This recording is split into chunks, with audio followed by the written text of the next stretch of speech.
Hello and welcome to another video from Sustenance and Covering on the channel that you need to not only survive the current apocalypse but actually enjoy it. And today's little video is going to be about how to hide your food. And as I said earlier, this is not going to be about the food that you got in your house, but the food that you got growing in your yard, because in the U.S.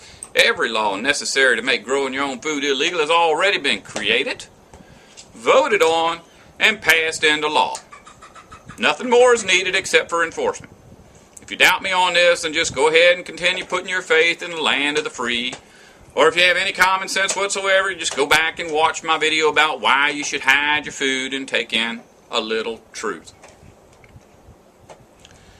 Once you're done watching that, and have figured out what the future holds for you and your loved ones, you can come back to this video and hopefully save yourself all the problems associated with getting caught committing a felony and serving time in the prison system, manufacturing such useful items as clothing and furniture.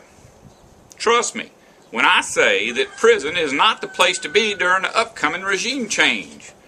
First things first, you do not want to start bringing your homegrown, fresh fruit and vegetables to the local farmer's market.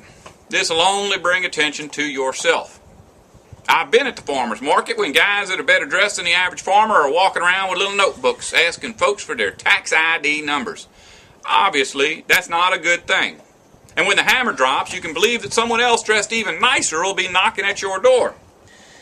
Everybody who produces food has a sense of pride that is so overwhelming that it's hard to keep it all in.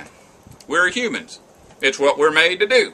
We all want to tell everybody about the latest piece of fruit to come ripe, and what better way to do that than to spend time at the farmer's market with all them other like-minded folks. But trust me, the time for both bragging and money is over. If the farmer's market is your only source of income, then you can always just plant some fruit and nut trees in a hidden location. But you have got to keep some of your produce out in the open so that those who are going to be assigned the job of food control on a local level will not question where you're hiding your food. In the last century, a huge disconnect has occurred between human beings and their food. This is by design, but can work to your advantage unless, of course, you are one of those disconnected people. Most civilized people have been brought up to believe that producing and preparing food is something that only subhumans should have to do.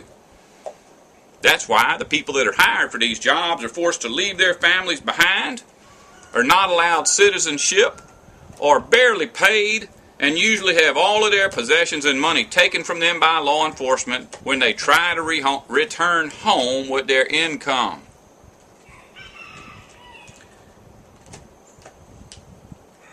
Here is a list that I have put together of some common truths about civilized people that you can use to your advantage. 1. Most people cannot recognize food that is not in a can, wrapped in plastic, or sitting in the produce department at the local grocery store. 2. Most people are able to recognize less than 3 varieties of trees or plants. 3. Most people cannot recognize any fruit tree unless it has fruit on it. 4. Many cannot recognize any fruit tree even when it does have fruit on it. 5. Most people who can recognize food-producing plants and trees are only familiar with those that are commercially viable. Plants and trees that meet this criteria make up less than half of the total amount of food-producing plants and trees that exist. 6. Most people who can recognize a fruit tree that is in the middle of a lawn cannot recognize that same fruit tree when planted next to other non-fruiting trees. This is just how the human mind works. 7. Most people cannot recognize a vegetable garden unless it is planted in rows or raised beds. 8. Most people cannot recognize any plants that produce their food below ground.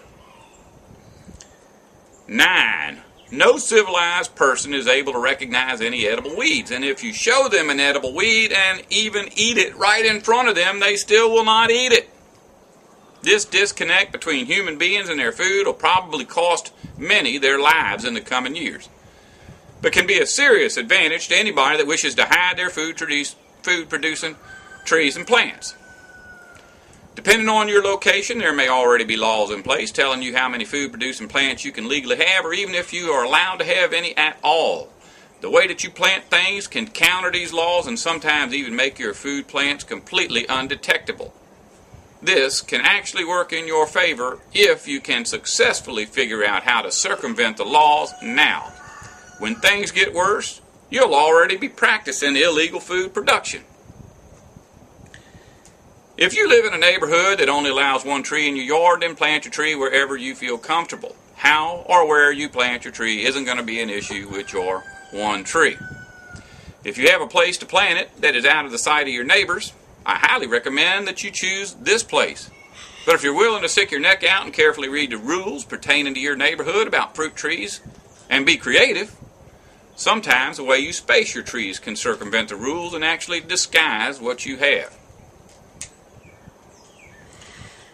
If you're only allowed one tree, please plant at least a $100 tree. Some fruit trees take a decade before they start producing fruit.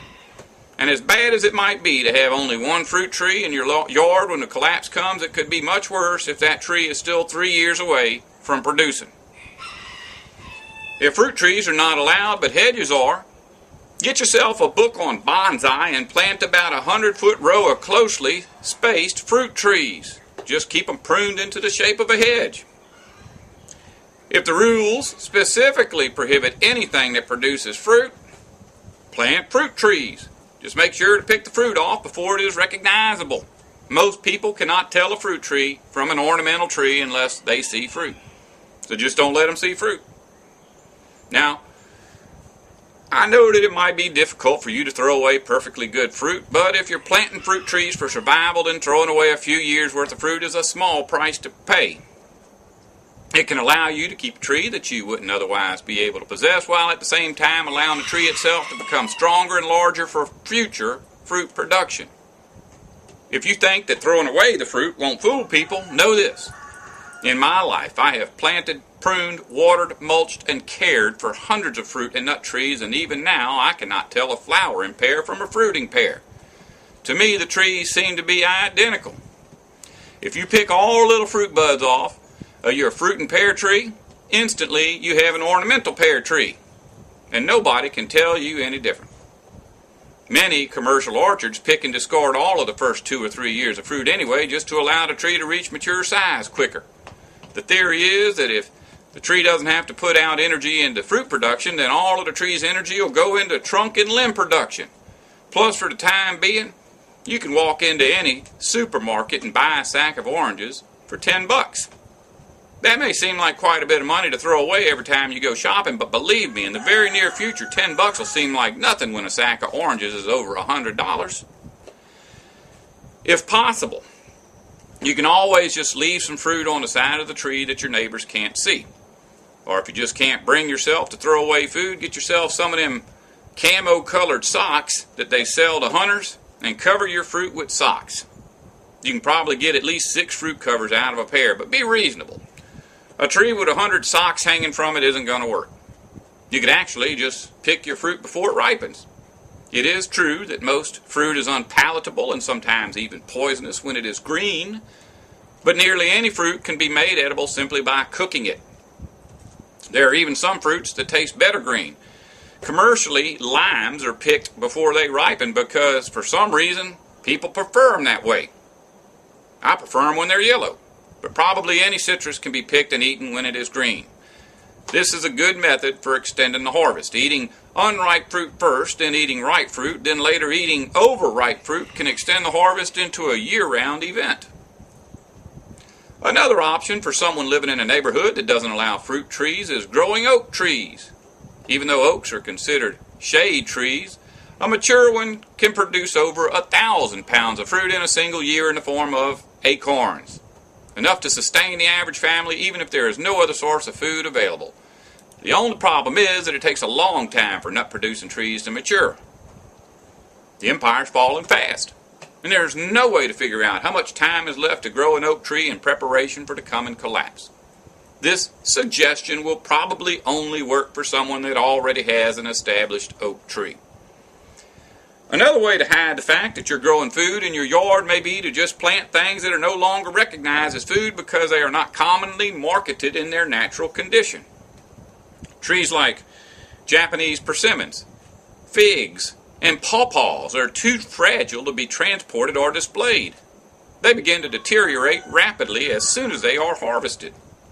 Most people are just not familiar with these fruits because the only fruit that they have ever seen in real life is what regularly appears in the produce section of their supermarket. What if you're not allowed to have any trees or shrubs, but flowers and other ornamentals are allowed? Then plant every square inch of your lawn and canna lilies or any number of other edible flowers and ornamentals. You could even plant carrots and potatoes, since nobody knows what those look like because their food parts are underground. Over half of my food plants are not recognized as food by the vast majority of people. And if suddenly the government were to come in here and cut down all of my fruit trees, the supposed non-food plants and trees that they would leave behind would still be enough to sustain my family in an emergency. One thing that I have found on my own is that the Mammoth elephant ear bulbs that they sell at the store look just like taro and taste just like taro. And taro is the primary staple food of a large part of the planet's population. If my elephant ears ever come up, I should be able to live off of that alone.